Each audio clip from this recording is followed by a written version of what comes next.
Okay, so today we're going to cover section 2, and we're going to cover trigonometric functions.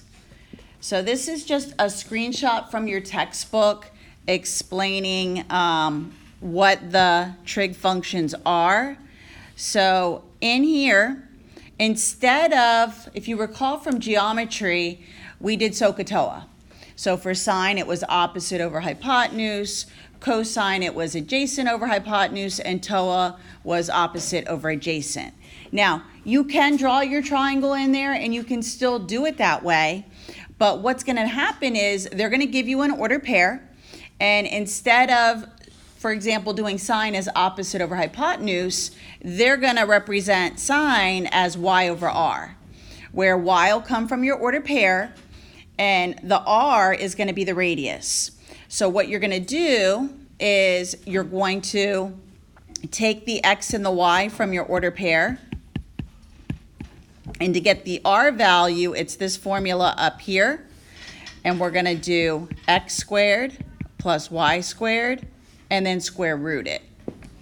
So, and then you're going to plug it in. So the x and the y are going to come from the ordered pair, and then the r you'll have to calculate.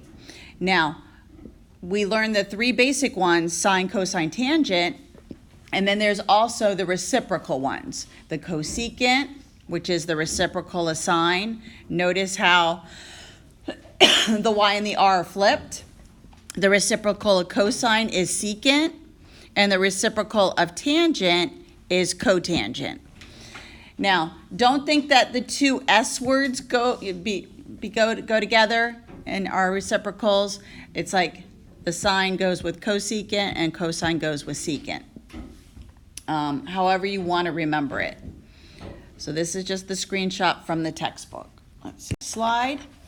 So now, back in elementary school, you first learned about a coordinate plane. So a coordinate plane, it's created with an x-axis and a y-axis, and then you probably learned about quadrants.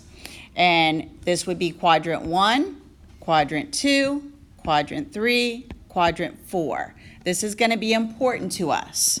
Now, sometimes they gave it to you in Roman numerals. So they might have said this is Q1, Q Roman numeral 2, Q number 3, and quadrant number 4. When we go to solve some of these, they're going to say, given that sine is in quadrant 3, you need to know where it's located. So it goes counterclockwise, starts in that upper right, and then it goes around. So quadrant number 1 is up here, then 2, 3, and 4. So understand where the quadrants are located. Now, over here again, I've just rewritten what was on that screenshot. Now, last year, one of my students told me the way that he remembers the letters that are in sine, he thought of, instead of saying sine, he thought of as sin. And he says, why sin? Why should you sin? So that's how he, you got to do the right thing. So that's how he associated what letter went with sine. So these are reciprocals. Notice they flipped the fraction upside down. And these are reciprocals, and so are these. So you're going to memorize all of the ratios for each one. Okay, so let me go back to my coordinate plane up here, and let's talk about this. Now,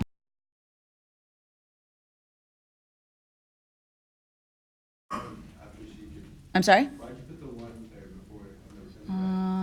That was probably something I didn't erase. Okay, that's the 17 I didn't erase. Okay, so this, just get rid of that. When I erased the answer, I didn't erase the 1 from the 17. Okay, tangent is y over x. So y is 15, x is 8. Cotangent is the reciprocal, so x over y, and it's 8 over 15. And that's how you come up with the 6 trig values. You need to memorize the letters. So sine is y over r, cosecant is the reciprocal, r over y, cosine x over r. secant r over x, and then tangent y over x, and cotangent x over y. You can actually draw your triangle, and if you just recall your theta is here, this is opposite, this is adjacent, and this is hypotenuse. So if you do blank out, you could still do SOHCAHTOA. But it's going to be a lot easier if you memorize it with the x, the y, and the r. All right, this time they're telling me my order pair is -3, -4. If you recall, back when you first learned about coordinate planes, the order pairs up in quadrant 1 are positive, positive. Over here, negative, positive, negative, negative, and then here, positive, negative. So notice the signs on my order pair. It's -3, -4. So if I were to graph that, 1, 2, 3, 1, 2, 3, 4, put my point here, make my triangle, come down to the x-axis, put my theta here. So this is -3, this is -4. I need to calculate r. So again, x is -3, y is -4. So -3 squared plus -4 squared, 9 plus 16, 25, and r equals 5. Again, remember, r is always going to be a positive number. Whenever we're drawing these triangles, let's say my point was right here. I'm always going to draw the hypotenuse back to the origin, and then I'm going to make the leg go down to the x-axis. So it's going to sort of look like a bow tie. So you would just randomly put your point out here, connected to the origin, and then straight down. All right, so now that we have x, y, and r, let's put them into and find the 6 trig values. So again, sine is y over r, and our y value is -4, and our r value is 5. I'm going to flip it to the reciprocal, r over y, so -5 over 4. Again, remember, it doesn't matter if your negative sign is up here, if it's down here, or if it's in front of the whole fraction. All three of these mean the same thing. Now, if you end up with a negative x and a negative y, like when we get to tangent, a negative divided by a negative is a positive. Everybody good on that? All right, so for cosine, it's x over r. So -3 over 5, flip it.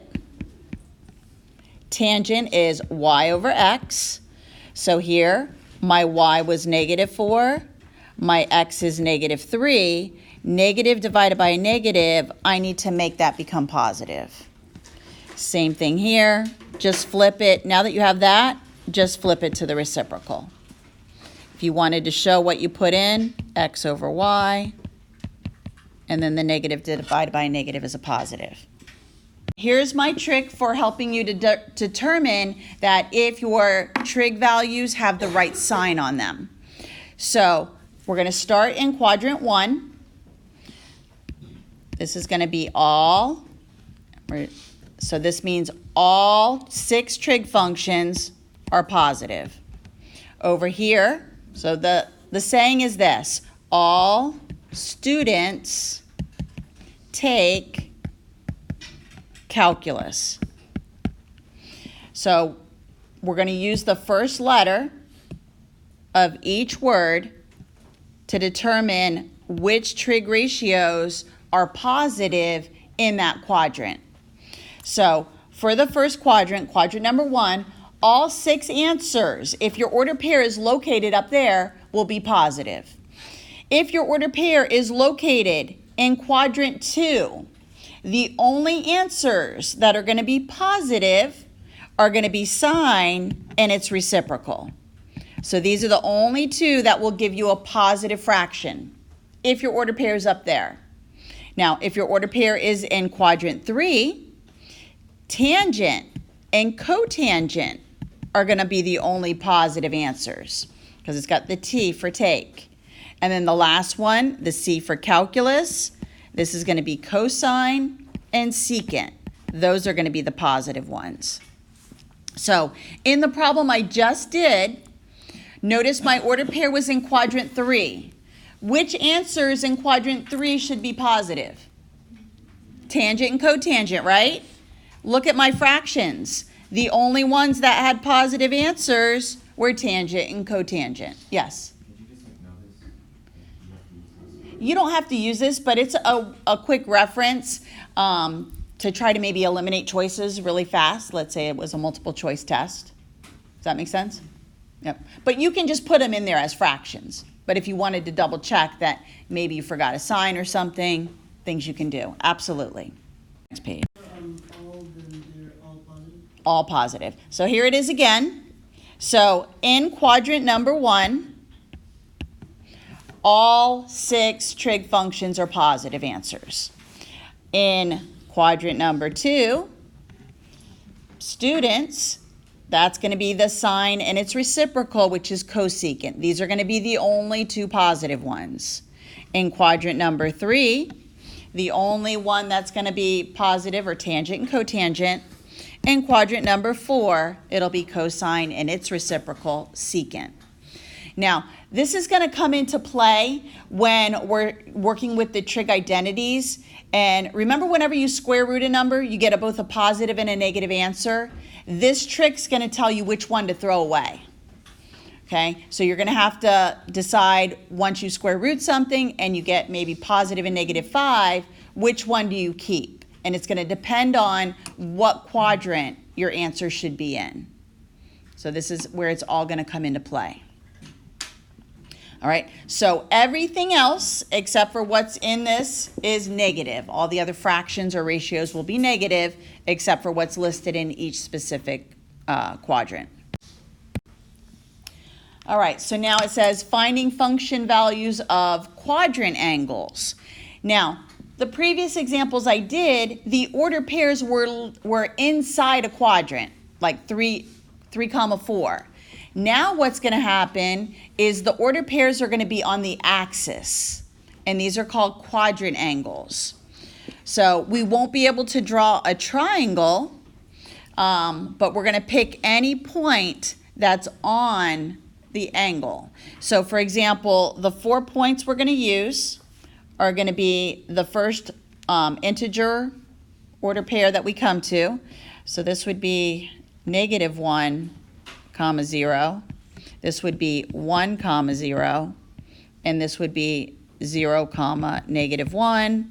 And then up here, 0, 1. These are going to be the 4 ordered pairs that we're going to be using for our quadrant angles. Now, when you use these 4 ordered pairs for your x and y, the r value is always going to be 1. And let me demonstrate that. So for example, if I wanted to use this ordered pair and x squared plus y squared and square root it, so 1 squared plus 0 squared, 1 plus 0, and my r equals 1. So when we're doing these quadrant angles, our r value is always 1. So if you memorize that, you don't need to do this calculation every time. So let's go ahead, and they want us to find the trig function values for an angle of 90 degrees. So up here you can see this one's 90, 180, 270, this is 0, this is also 360. Now, if they give us negative angles, remember we can go clockwise. This would be -90, -180, -270, and this is also -360. So if I want to find the function values for an angle of 90 degrees, I'm going to use this ordered pair because here's my 90-degree angle, and now I can plug them in. So if I wanted to find sine, so my x value is 1, my y value is 0, r is 1. So sine of 90 is going to be y over r, and sine of 90 is going to be 0.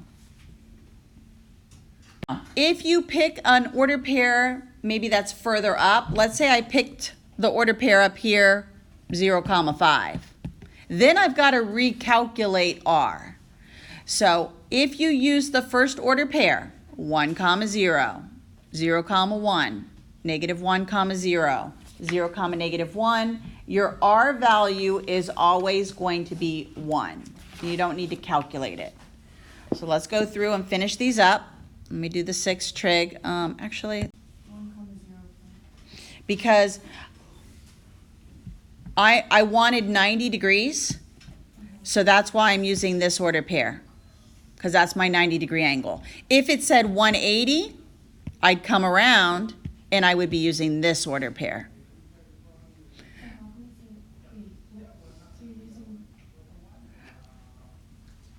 Let me go to the next slide. Let's see.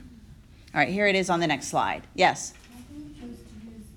Do it from scratch. So, all right, I want to find the 6 trig values for 90 degrees. So here is my coordinate plane. I know 90 degrees is right here.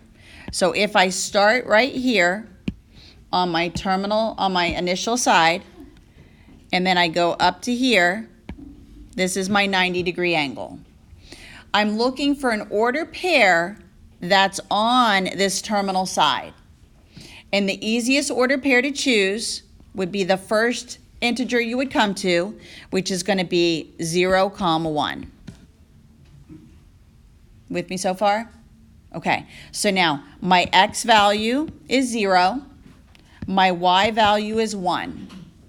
I'm now going to calculate the r, but anytime you use that first order pair, the 0, 1, the 0, negative 1, or the 1, 0, your r value is always going to be 1. But just to show you, x squared plus y squared, 0 squared plus 1 squared, 0 plus 1, these are all under radicals, r equals 1. So now that I have what x, y, and r equal, now I put them in and come up with my 6 trig values. So again, sine is y over r. So 1 over 1. So the sine of 90 is 1. The reciprocal to sine, so r over y, still 1 over 1. And the cosecant of 90 is 1. For cosine, it's going to be x over r, which is 0 over 1. When the 0 is in the top, it equals 0. Now, when we're doing these quadrant angles, some of the answers are going to be undefined because we're going to get a 0 in the denominator. And that's what's going to happen when I do secant. So when I flip this and do r over x, I'm going to get 1 over 0, which is undefined. For tangent, it's y over x, 1 over 0, and again, undefined. And cotangent, flip it, 1 over 0, because it's x over y, and that equals 0. Okay, so again, on my coordinate plane, this is 90, this is 180, this is 270, this is 0 and 360.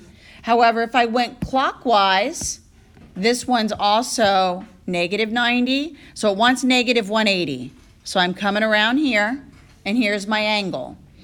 So I'm using the negative 180. This is negative 270 up here, and this could be negative 360. Now, because my stopping or my terminal side is right here, technically I could pick any order pair. I could pick the order pair negative 5, 0, but then I got to recalculate r. So if you always use this first order pair for your x and your y, the r value is always 1. And you don't have to, it'll save time on a test. What we're doing here is we're finding the 6 trig function values for angles that stop on the axis, like a 90 degree, a 180, a 270. So for the negative 180, I got to go clockwise, and then I'm going to stop right here on the x-axis. This is my 180 degree angle. I'm going to choose an x and a y value from some order pair right here. The easiest one to choose is the first one, okay, which is going to be the order pair -1, 0. That gives me my x and my y, and then I calculate r. But again, once you do x squared plus y squared, square root it and get r, -1 squared plus 0 squared, -1 squared becomes positive, and then when you square root 1, it gives you 1. So then now that I have x, y, and r, I just plug them in. Let's say I picked the order pair -5, 0. Then I would have to do -5 squared plus 0 squared and get 25 plus 0, and I would get 5. But then when I put them into my fractions, I may have to reduce stuff. So that's why it's easier just to pick that first order pair. Because you don't want to have to reduce, you don't want to have to recalculate r every time. All right, so for sine, again, remember it's y over r. So I already have my values right here. So I'm going to do 0 over 1. So this answer is 0. Reciprocal to that, r over y, 1 over 0, and this one's undefined. Over here for cosine, x over r, -1 over 1, so this is -1. Same thing here, 1 over -1, flip it, and it's -1. Tangent, y over x, 0 over 1, this equals 0. X over y, -1 over 0, undefined. All right, the next slide, okay, so this is a table. This is actually the chart from your book. Now, there are some students who in the past have memorized all the quadrant angle values. As long as you use those first order pairs, it's easy enough to just do the y over r, x over r, or y over x. But there's some people that memorize that, for example, the sine of 0 degrees is 0, the sine of 90 is 1. So some people take the time and they memorize this. But it's easy enough to calculate it. Whenever you're using your calculator, all of our calculations are going to be in degree mode. So you hit mode and make sure your calculator's in degrees. Next chapter, when we start chapter 6, all of our answers are going to be in radians. So right now we're still working in degrees. Next slide. Here are our reciprocal identities. So we were basically using those. Sine is and its reciprocal are cosecant, cosine and secant, tangent and cotangent. So sometimes when we start to simplify these and using the trig identities, you're going to have to replace tangent with cotangent, and you'll have to simplify things. So if it's just asking you to write values and you have order pairs, like you have x, y, and r, then you're just putting in the number. But if they're asking you to replace in your equation, say sine with its equivalent reciprocal, you would take out the word sine of theta, and in its place, you could put 1 over cosecant theta, or vice versa. So these are reciprocal identities that you need to memorize. Slide is just a screenshot of what I had just handwritten. So this is just a screenshot of the textbook. Now, again, always remember you have that textbook. If you want to read through the lesson, maybe that might give you some more insight that could supplement what I'm telling you. All right, so here they want us to find cosine of theta if secant of theta is equal to 5/3.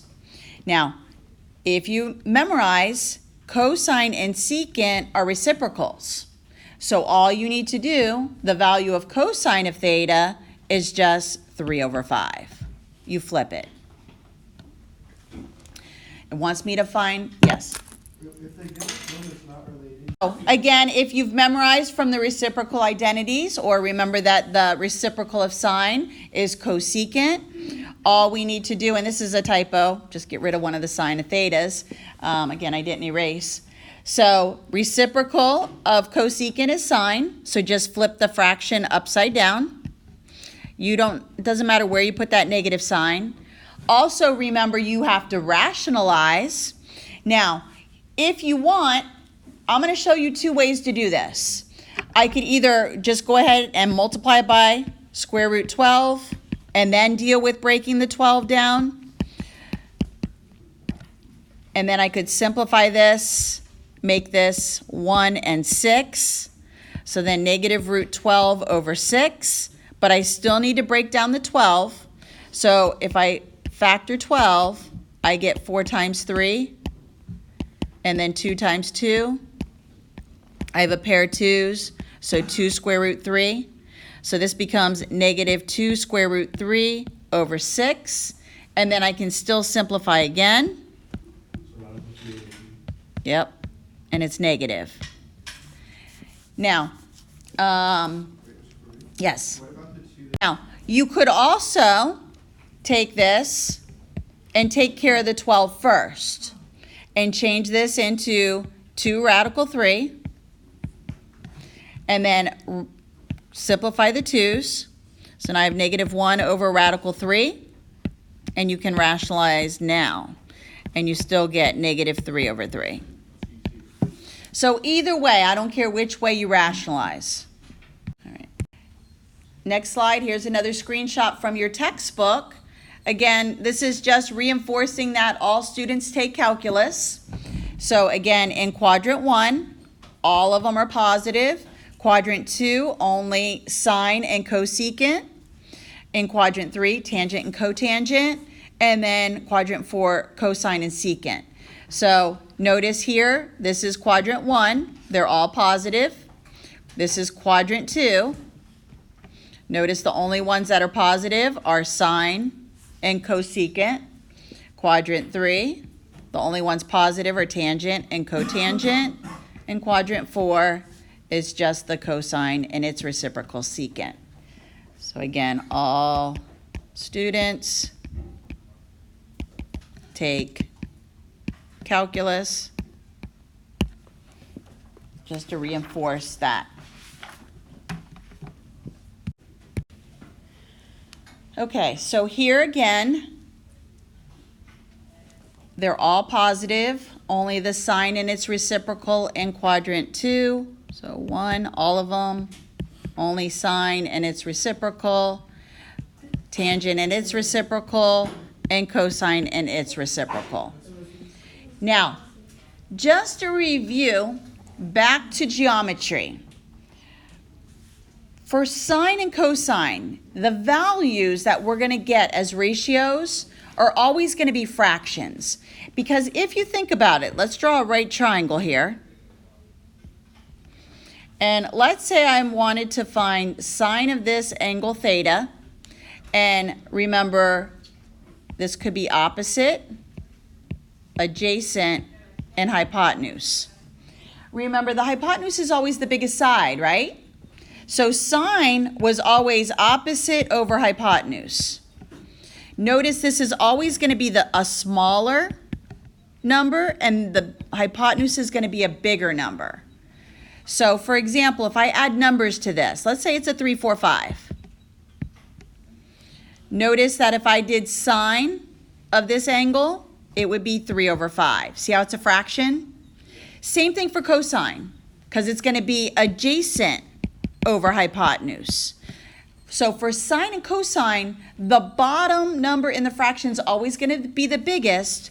So when we're doing this, if any of your answers are less than -1 or greater than 1, so if they're not a fraction, you've done something wrong. So this is just a little way that you can check. So if I give you a question on a test and I say, find sine of theta, if sine of theta is 5, you would tell me that this is impossible. Because the sine of theta needs to equal a fraction and not an improper fraction. a regular fraction. So this little disclaimer here, this is just helping you to check your answers again. Now, for secant and cosecant, these are going to be reciprocals. So that's why they're going to be greater than 1 or less than -1. Tangent can be anything. Yes? So anytime we see r, we don't have to be a fraction? Or they're non-reciprocal? The answer to the question, yeah. Okay. Right. Now, for tangent and cotangent, back to the same picture. So here, cotangent and tangent could be any number. Because let's say I did tangent of this angle, and that would be TOA, so 3/4. But if I ask you to find tangent of this angle, let's say we'll call this, I don't know, we'll just call it x. If I said find tangent of x, then that would be 4/3. And then that's going to be an improper fraction. It's going to be like 1.3 repeating. So tangent could be any number, depending on if your opposite is a bigger number or your adjacent is the bigger number. Does that make sense? So this little here, information here is just like a quick reference that you could check your answers to see if they make sense. So again here, I'll just recap. So again, sine of theta, remember back in geometry was opposite over hypotenuse, and the hypotenuse was always the biggest side, and then the opposite is going to be a smaller number than the hypotenuse. So that's why we're always going to get a fraction as our answer, meaning a number in between -1 and +1. When we start graphing these trig functions, it's going to oscillate between -1 and +1. Now the reciprocals, and the same thing applies for cosine, that would be adjacent over hypotenuse, and again, it'll be a smaller number over a bigger, the biggest number, and again, that's going to give us a fraction. Now the reciprocal to these two, the secant and the cosecant, those are going to be greater than -1. So our graphs, when we go to graph these, it's going to sort of oscillate, and it's going to be a wave, and it'll oscillate in between those two values. And again, tangent and cotangent, again, remember that was opposite over adjacent, and you could get any combination of numbers. It could be, the opposite could be bigger than the adjacent. So this could be big and small, or maybe the opposite was smaller than the adjacent. So this is why it could be any number for tangent and cotangent. Yes. All right. Pythagorean identities. Again, we're going to memorize these also. Now, when you're writing these, you have to include the theta, or an angle. So if you're solving these using the identities, I shouldn't see sine squared plus cosine squared equals 1. You need to include the theta when you're filling this information in. The theta is the angle. So the first identity is sine squared theta plus cosine squared theta equals 1. And then the next one is tan squared theta plus 1 equals secant squared theta. And then last one is 1 plus cotangent squared theta equals cosecant squared theta. So you're going to memorize these here and figure out which identity has what is given to me. And what was given to me was tangent. So that's why I chose the middle one. Yes? How can that be a negative if tangent squared has to be a positive plus 1? Like how? We're going to see it. Okay. The quotient identities are sine theta divided by cosine theta equals tangent, and then flip it because it's reciprocal. Cosine theta over sine theta equals cotangent theta. All right, so now here they want me to find sine and cosine if tangent of theta is equal to 4 over 3. Now, they're also telling me that theta is in quadrant 3. Now, I could draw the triangle, but when it says to use identities, and this is what's going to happen on the test, you have to do the identities. You can't just draw it and do the x, y, and r. You could do the x, y, and r like we did at the very beginning to check your answers, but if the question says use identities and show your work, you have to do this. So let's try this. So let me show you where we could draw this order pair. So it was -3, -4. So if I draw it in here, -3, -4. Remember, this is your 3, 4, 5. Also remember that all students take calculus. So the only thing that's going to be positive in quadrant number 3 is going to be tangent and cotangent. They're asking me to find sine and cosine, so that should be a clue that your answers have to be negative. Everybody with me so far? All right, so let's go ahead and we're going to use the Pythagorean identities. So I'm going to use tangent squared theta plus 1 equals secant squared theta. What I need to do is, let's try this. So I'm going to be using this one. They gave me that tangent of theta equaled 4/3. And it was in quadrant 3, so I've got a positive fraction. So what I'm going to do is I'm going to take out this, and I'm going to replace it with this. So I'm going to put 4/3 squared plus 1 equals secant squared theta. I need to square it. I'm going to change my whole number 1 into a fraction because I have to add these fractions. So I'm going to make this a 9 over 9. Secant squared theta. I'm going to add them.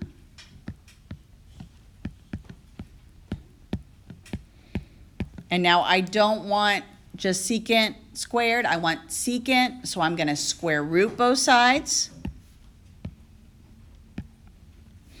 So this becomes plus or minus 5 over 3 is equal to secant of theta. Now, remember, our answer should be in quadrant 3. So the only thing that's going to be positive in quadrant 3 is tangent and cotangent. So I'm going to get rid of the positive answer. So I'm only using the -5/3. Now, it didn't ask for secant. It asked for sine of theta and cosine theta. Remember, the reciprocal to secant is cosine. So cosine of theta is going to be 3 over 5 negative, because I threw away the positive. So this is where that all students take calculus comes into play. All right, now I also need to find sine. Now I'm going to go back and use another identity. So let me go to the next slide. So far I have cosine of theta is equal to -3/5. The next trig identity, there's only 3 of them, I'm going to use is sine squared theta plus cosine squared theta equals 1. This time, I'm replacing cosine. And then I'm going to solve for sine. So sine squared theta plus -3/5 squared equals 1. Sine squared theta, -3/5 squared is 9 over 25. I'm going to change the 1 again into a fraction so I can work with it. I'm going to make this 25 over 25. I'm just looking at the denominator, and I'm gonna make the whole number 1 into the same number. So now I need to move the 9/25. I need to isolate sine squared theta.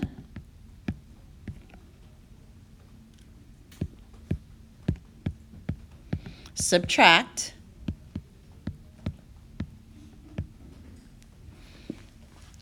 And now I need to square root. So sine of theta is equal to plus and minus 4/5. Again, I'm still in quadrant 3, so only thing positive in quadrant 3 is tangent and cotangent. So for this one, I'm going to get rid of the positive. So sine of theta is equal to negative 4/5. So when I do my all students take calculus, the original problem said that it's going to be in quadrant 3, and the only thing that's positive in quadrant 3 is tan and cotangent.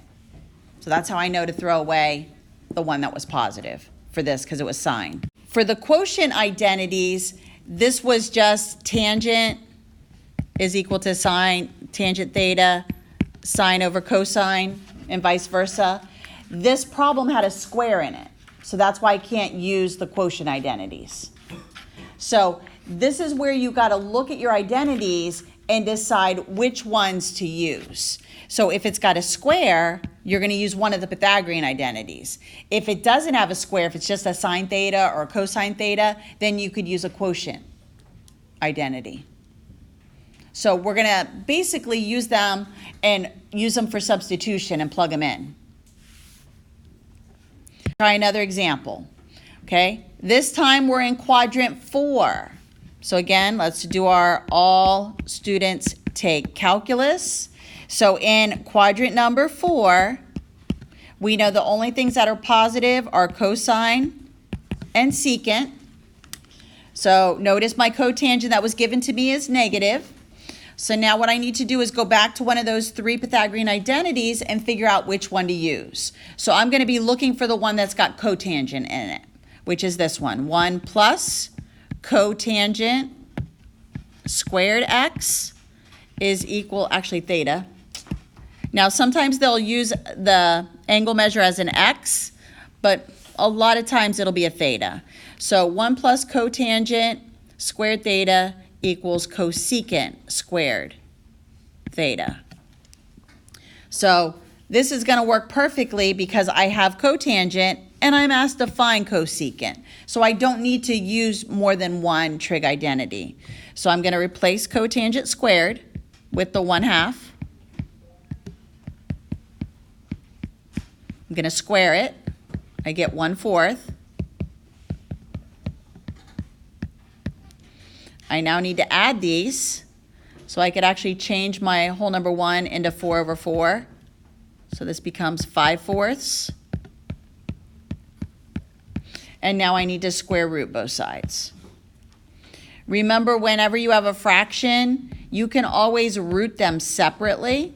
So this will become plus or minus the square root of 5/2 is equal to cosecant of theta.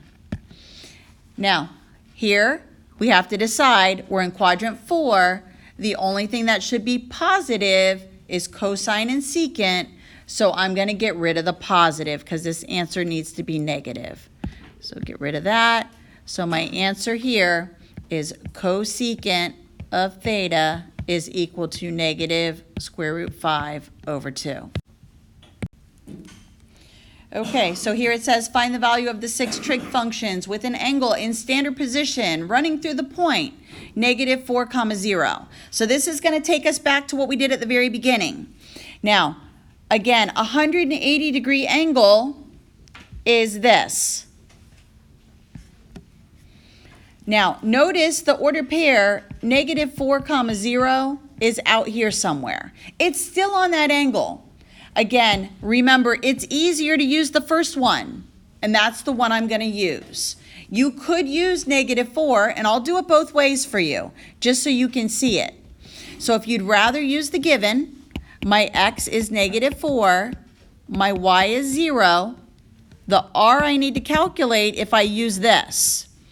If I don't use this and I use x as -1, y is 0, my r is 1, and it makes it a lot easier.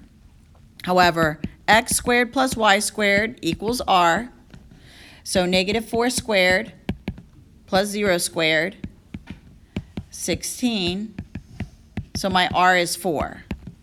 So now when I go to put these in, if I do the original 6 using the given information, I would do, for sine, it's going to be y over r.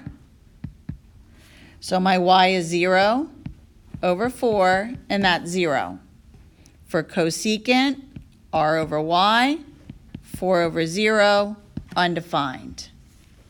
Cosine, x over r, -4 over 4, and that's going to be -1. Why are you using this one? So I could keep going. I would prefer that you use this one. It saves time. So for sine of 180, y over r, 0 over 1 is 0. For cosecant of 180, flip it, and it's undefined. For cosine 180, that's going to be x over r. So -1 over 1, -1. Secant, the reciprocal, 1 over -1, and it's -1. Tangent 180, it's going to be y over x, 0 over -1, which is 0, and cotangent of theta, or no, 180, is going to be, flip it, -1 over 0, which is undefined. So if you use the first order pair, it makes it a lot easier. Good? All right. 3 more examples, or 2 more. We worked it out on this previous slide. All right. Now, when you get questions like this, you need to figure out what secant of 180 is and what tangent of 360 is. Now, on the previous slide, we just found secant of 180, and that equaled -1. So I would do 3 times -1. Now, I need to figure out tangent of 360. So let me go ahead and figure out where 360 is. It's over here. Yes. 60. I'm going to... Okay, so we need to figure out what tangent of 360 is. So remember a 360-degree angle. If we were to draw it, we would come around here, start on the initial side, and stop here. So the order pair that I'm going to use is the order pair 0, 1. So my x is 1, my y is 0, and r equals 1. So remember, tangent is y over x, so 0 over 1, which equals 0. So I'm going to plug in a 0 for tangent of 360, and now I'm going to multiply and subtract. So 3 times -1 is -3, -5 times 0 is 0, so my final answer here is -3. I'm going to do the same thing down here. I already found the value of tangent of 360. It equals 0. Sine of 180, I did that on the previous slide, and sine of 180 is also 0. And then here, cosine of 180 is -1. Again, but again, you could go back and work it out. So let's go ahead and fill in what we have. So tangent of 360 is 0. 4 times sine of 180 is 0. And 5 times cosine squared of 180, I'm going to do -1 squared. So 0 plus 0 plus 5 times 1. And 5 times 1 is 5. So my final answer here is 5. So again, if you've forgotten what we did here for the 180s, again, here is your 180-degree angle. And again, we would use the order pair -1, 0. So x is -1, y is 0, and again, your r is always 1 when you use that first initial order pair. So for sine of 180, remember sine is y over r, so 0 over 1, and it equals 0, and that's how I got the value up here. And then for cosine of 180, that's x over r, so -1 over 1 is -1, and that's how I got that. So you're going to use the values that you would get, or the fractions you would get from those quadrant angles. So all of this quadrant angles and using the order pairs 1, 0, 0, 1, -1, 0, 0, -1, it's all leading us up into this unit circle. And if you think about it, a unit is 1. The radius length on all of these has a length of 1. So this is leading us into the unit circle. Right now in this chapter, all of our calculations are in degrees. When we start chapter 6, we will be working with radians. And we did conversions back in geometry when we converted degrees to radians. So when you're using your calculator, just make sure that your calculator is in degrees, and you can hit the mode button and just make sure that the word degree is highlighted. You do have homework for this lesson. It is page 490 to 493, 3 through 9 odd, 23 through 27 odd, 45 through 49 odd, and then also 57, 59, and then 71 through 83 odd, and then also questions 87 and 89. So this is your homework assignment. It will be due in a couple days. I will post the due date on Canvas.